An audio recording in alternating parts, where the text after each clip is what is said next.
News First, Newsline Prime with Araz Shaukatali. And hello there, this is Newsline.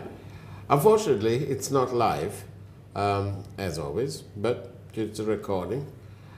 Questions that you send to us will be taken up on a future program, and your comments, always invaluable, will actually matter. So do send your messages 0772 300 305. Now then, our guest today is Professor Athula Sumathipala, who's specializes in psychiatry. I'll let him tell you all about his speciality in a moment. He's based in Kiel, in the United Kingdom, and also has some interest and work in Sri Lanka. And he's right here in the studio with me, and that's Professor Athula Sumathipala. Professor, thank you for being on Newsline, and welcome to the program. Thanks for inviting me and giving this opportunity to share some of my experience. It's a great pleasure. Tell us, you are the Professor of Psychiatry, Kiel University, and there are several other things. Why don't you tell us about that? Yeah, I'm also Emeritus Professor of Global Mental Health at King's College, and I'm also the Honorary Director at Research Institute in Sri Lanka, which has done quite a lot of research in post-disaster situation as well as mental health. Mm-hmm. So by training, I was a family physician back home here in Sri Lanka. Then I specialize in psychiatry in UK.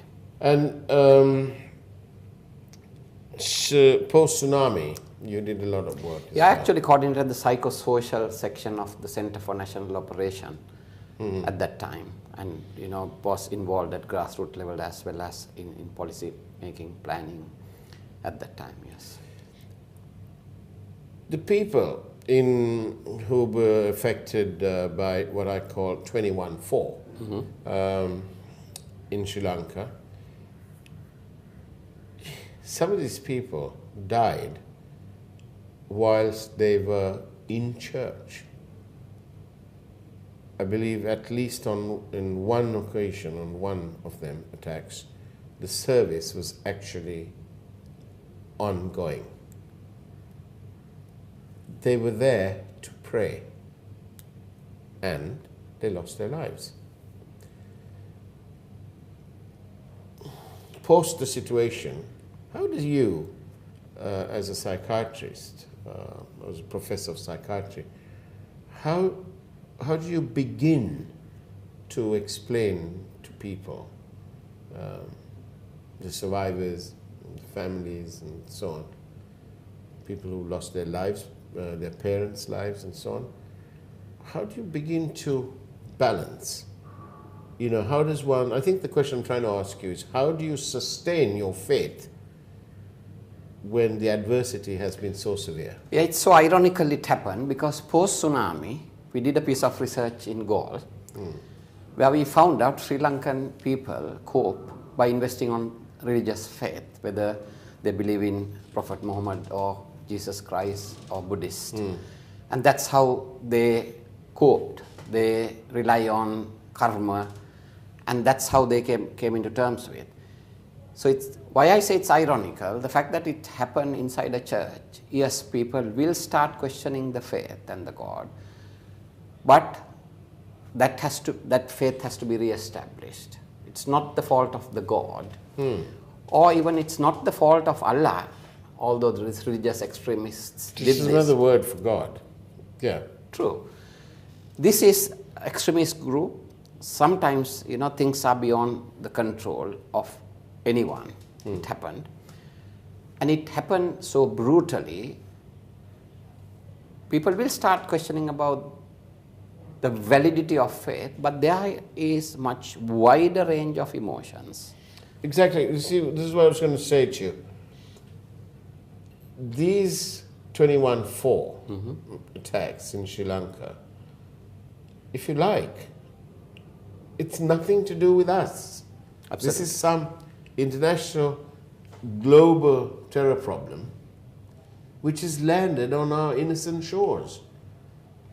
For heaven's sake, we had 30 plus years, and then we had nearly 10 years of relative peace and rebuilding those bridges that had been washed away, had been broken down. The Eka to come and the you to come was being bonded. We were bonding. We were bonding all right, actually. Little complaints here and there, but we're working at it. And, reconciliation can't be just shoved down your throat sort of thing. It grows. And then we've been involved. All of a sudden, we find that we are part of some international problem. And it's rather like the US found out during the World Trade Center attacks that suddenly terrorism had arrived on their shores. And then they were geared into various action. So how do you explain this to the victims here? Let me explain my position. I mean, nobody can excuse anyone for blaming the international terrorism for this. When something goes wrong, even in psychiatry, when suicide happened in UK, they have a thing called confidential inquiry. It always reveals that when something goes wrong, it's a catalogue of errors. It's true that this is international terrorism, but I think we have compromised our national security. As you said, there was 30 years of war, 10 years of peace, and things were to relax under the guise of human rights. And to give you an example, Keele University has a fire alarm testing every morning, even though there was no fire at Keele anytime. Ever. So I think that's a part of it. Yes, it's international terrorism. It landed on our doorsteps as it landed in other countries as well. But I think the position I take, for the things to become normal, the national security feeling has to be re-established. Beyond that, this nation can't move out. So I'm very keen to see that people don't medicalize this distress. Because when this bombing happened, yes, there was death, destruction, people who directly faced them. And the first few hours, people are stunned, people can't believe it. It's like people can't actually comprehend what happened. It's same post-tsunami, but the difference here is tsunami was a natural disaster. This was a more gruesome, pathetic way of killing people. And people post-21-4 are starting to say, well, look, the LTT terrorists didn't target tourists. But you can't justify, you can't compare actually to dissimilar situations. Because yes, LTT, they were wrong, but they were fighting for what they believe a cause for their motherland. So what's the cause of this? I don't know, you tell me, That's the thing, isn't it? They appear to have only one cause, to create mayhem and murder. I think, we shouldn't just focus on Islam terrorism, some group. I think there's a wider international conspiracy in this, the cardinal indicated to that. I think, because let's be honest, now Iraq, whatever it is, Saddam Hussein, he was not a saint, but it was the secular country in that region. But then Americans intervened, now it's a human bomb factory. Same thing happened in Libya, same thing happened in Syria. So, I mean, when you talk about Iraq, it is a country where the human civilization was. So when that was destroyed, I mean, completely outside of me, I feel angry with, outside forces, imperialists doing that. So I can understand the anger of those people. But what I can't understand even as a psychiatrist, that anger and hatred had been turned to this country where innocent Catholic people who were, in a service died. But I think once people are converted in a very wrong way, they don't care. This is international propaganda. I personally don't believe, ISIS, although they claimed. It could be a sort of franchise thing. I'm not a security expert. But I think this was a group of people. I again don't believe they were that well organized, because security forces by now has got to the grips with it. And this is something which could have been averted if we were, vigilant, if the proper intelligence services were allowed to function. I'm not trying to point fingers at anybody, but in my personal opinion, because my duty as a psychiatrist is not to talk about the technical issues. Yeah. Because I know whatever we do, I mean, counseling is not compulsory. Even if people do counseling, cognitive behavior therapy, psychological interventions, until national security is re-established, people will not trust one another. Because as a medical doctor, I know there are a lot of social determinants of health, mental health. Right. Safe neighborhoods, lack of violence. Yeah. So that can only be provided by tightened security. It's the political leaders who can act at this moment to put all this right and move people forward. So we have to think about the macro level interventions, whereas we technical people do the micro level interventions by talking to the people directly affected. What I want to clarify, when this happened, the first few days, it's very normal, people to be stunned, it's as if it didn't happen, couldn't believe. Then the emotional reactions come within the next few days, anger, suspicion. Some people might start thinking, revenge, which is a very normal feeling, but what we need to do is to prevent that anger, hatred, that emotional force going down the destructive pathway. That's why I really respect Cardinal, how he turned out to be a real religious leader, preaching for calm, peace, reconciliation, because that's what we need. We can take this opportunity as a window of opportunity either to divide and sink or unite and prevail. Can I ask you this? Do you think the churn rate will increase after this? What rate? The churn rate. Do you think some people might leave the faith because they say, well, I had all this faith and see what happened to me? People will start questioning that, but I don't think the way the church behaved was negative. So people will know. Also the other way around, so maybe some people in the Muslim community might think, well, look, we believed in all this and this is what these guys have done. I have no faith anymore. No, I think what do you, my advice to them, they say, I have no faith anymore. No, rather than blaming the God, what people should do, okay, if we refer to the Muslim faith people, a small extremist group has used the religion as an excuse to do a massive damage to a nation. So the remaining majority, I always believe, the problem in our country, the good majority are silent and small minority who are bad is in control. So the good majority has to come out, take it into their hands, control in a very constructive way, dismissing, defeating all this nonsense and say, look, this is not what our God preached. So I would strongly advise not for people to lose their religious faith. Keep the faith. Keep the faith and use that. Don't blame. How does one sustain the faith? No, it's difficult, but it's the hands of the clergy to do that, and I have absolute confidence about the Catholic Church. Because what happened after that, yes, I mean, that's something which few priests couldn't stop.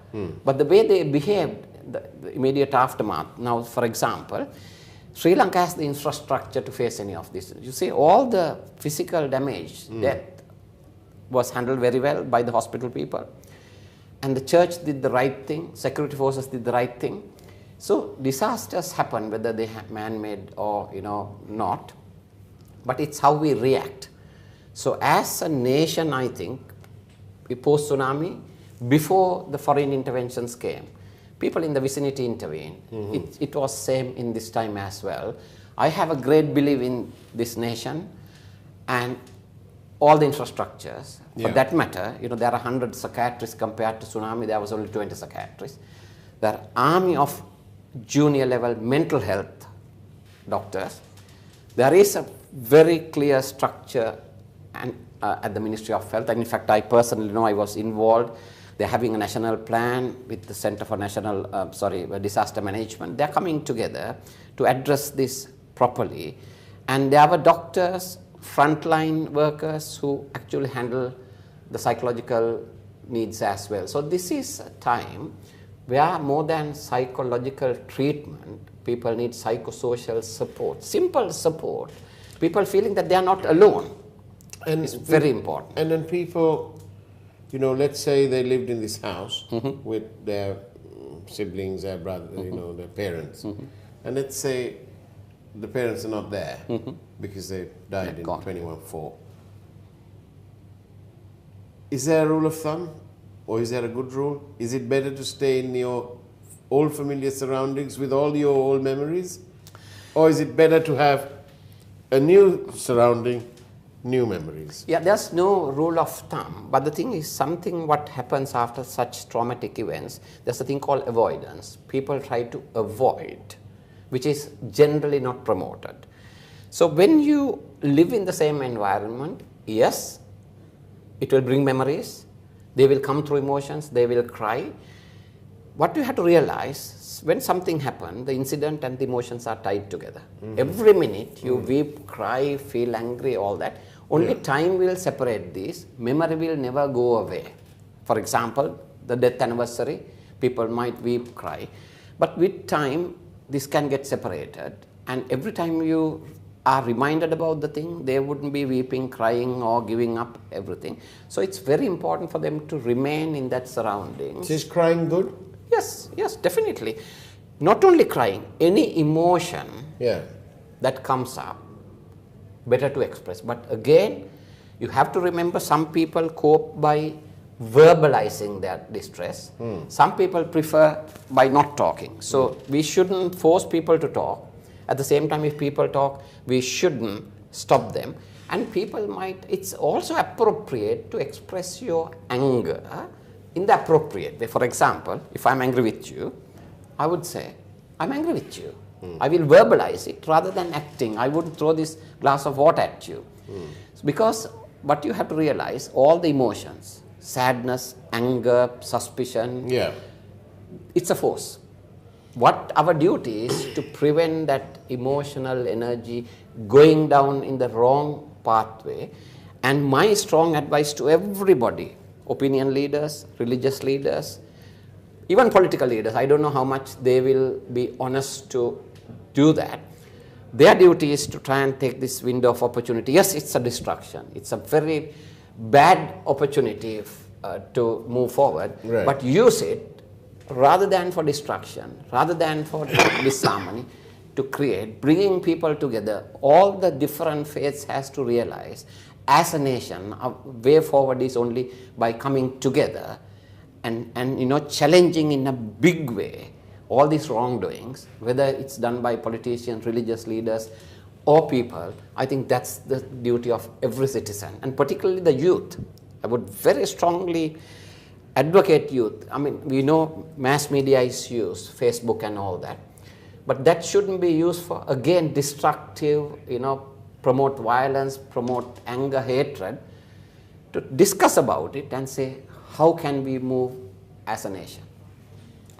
And we'd love to hear from you and your comments on Newsline.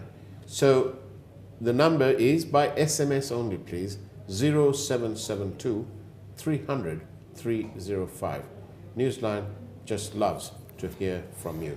Do send us that. On that note, we'll take a short break. Don't go away. After all, this is Newsline. News First, Newsline Prime with Araz Shaukat Ali. And welcome back to Newsline. We're in conversation with Professor Athula Sumathipala, who's a professor of psychiatry. Professor, I wanted to ask you, we've spoken about all these matters, but bottom line is, on a practical note, how does one, I'm still thinking about the young people left over, you know, whose parents have died and so on. This particular family I met, 12 years old and 15 years old and 20. 20 is in university overseas, and that sibling must be thinking about the younger ones who's thousands of kilometers away, technically alone, now with the surviving grandmother. But what do you say to these fellows? How do they get on with their life? I mean, put it this way, they are in a vulnerable position, true. However, people have what we call resilience. So you have to invest on their resilience for them to move forward. And you told me before that this particular girl who came has taken the responsibility. What happens in these circumstances is people lose control. Yeah. But I'm so glad to hear that the surviving teenagers are taking control of their younger brothers. Of course, they will be faced with a huge challenge ahead, coming into terms with start with. Only time will heal. Then they will have to go through numerous challenges, financial, psychological, social. However, having said all that, with support from immediate family members, relatives, the whole society, they should be in a position to move, because clearly research has shown a great majority of people come over this and sometimes bounce back even much stronger in a way to face these challenges and get on with their life. Yes, their damage, their losses will never come back. For example, this family, mom and dad will never come back. Yeah. But what the real and on top tribute, of that, sisters in China. True, but the real tribute they can do for their parents is to take in charge and deliver what they would have wanted if they were alive. For example, this particular girl, the parents sent her to China to become a doctor. So her responsibility is to become a good doctor, look after her two siblings, make them educated, at the same time be ambassadors of peace, because they should be working to leave behind something for future generation, not to go through what they have to go through. In fact, the young lady told us that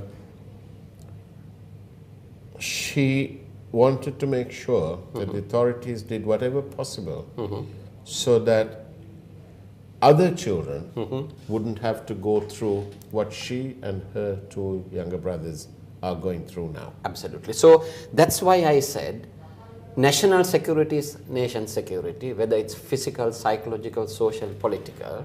That is the ultimate solution. While that happens at the authorities level, as a society, we have a duty and responsibility to show support. When I talk about support, it's not just providing individual material or psychological support. When I say support, returning to normality. For example, now a lot of people are talking about abolishing Vesak festivals and all that. No. Yeah. We should defy the order of terrorists is to disrupt ordinary life. And our counter should be the opposite. To return, as soon as possible, to return to normalcy, do whatever we do. Reopening schools are absolutely essential. However, to do that, there should be a national security established, confidence building of parents, the nation. So all these boil down to finally... So would I be right in openly defying the terrorists? Absolutely. By having more pandals, more Vesak kudus, more light, because it's another way of saying, you ain't going to change me with your deviant methods. Absolutely. If the motive is to frighten people, confine them to their houses, the right thing is to do the opposite, I got out just after the incidents. I went away because death can come to you at any time, either natural way or unnatural way. So does one have to become a fatalist? No. What we have to do is to go on with the normal life and move forward and be courageous. But everybody may not be able to do that. Yeah. So people who are stronger should walk their talk. Particularly politicians. I heard some politicians were saying that they didn't even go to their ministries. Terrible, right? They should be an example. And Theresa May told them that you ain't changing us. We're having our cabinet meeting as per planning. Absolutely. And she did. Absolutely. So everybody has to think how to move forwards, how to take this opportunity to defy what the terrorists want. So the Muslim community leaders, peace-minded Muslim community has a huge role to play here, defeating these extreme tendencies. And if the existing leaderships are not doing that, new leadership has to emerge. To me, a crisis is a good opportunity to reflect back. When you drive, you look at your side mirror to see what is behind you. You look at your front mirror. I think this incident has to be taken as a huge opportunity to reflect as a nation. And to ensure that at all times you keep your eye on the ball. Absolutely, absolutely. Professor Athula Sumathipala, thank you very much for being on Newsline. It's been a great treat actually having you here. And wish you very well in your endeavors. And thank you for keeping the link with Sri Lanka, although you work abroad. Thank you. It's been a great pleasure. And that's the way it was on Newsline. Thank you very much for watching. Thank you very much for your messages. We will take it up on a future program. And of course, take care and God bless. News First, Newsline Prime with Araz Shaukatali.